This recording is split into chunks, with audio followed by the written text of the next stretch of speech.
The president said, look, we're going to come back tomorrow. We're going to discuss the health care mandatories because we didn't discuss them today. And we'll also continue the discussion on the sequestration, the caps, and the enforcement mechanisms.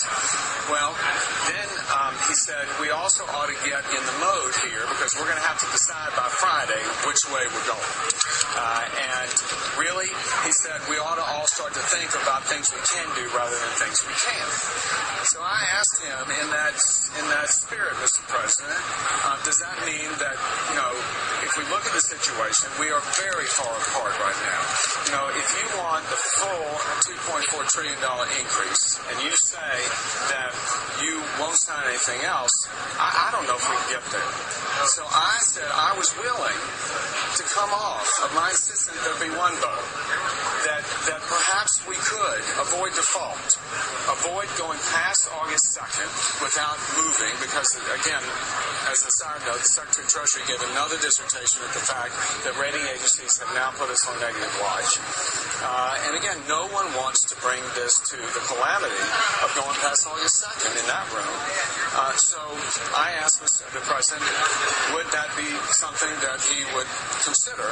Well, that's when he got very agitated, seemingly, and said that, he has sat here long enough, and that no other president, Ronald Reagan, wouldn't sit here like this, and that he's reached the point that something's got to give.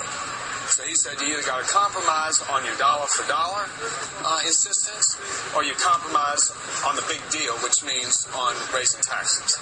And he said to me, Eric, don't call my bluff. He said, I'm going to the American people with this. So again, I was somewhat taken aback, because look, I was compromising. I said, look, I'm willing to come off my insistence that I have always said that the House is not going to support more than one vote on this.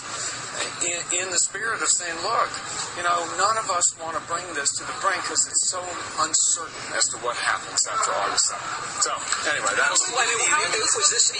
Was this to put testy, as you describe it? I mean, was it really he shoves back from the table and said, that's it? I mean, would you characterize it that way? Yes, he shoved back and said, I'll see you tomorrow, and walked out.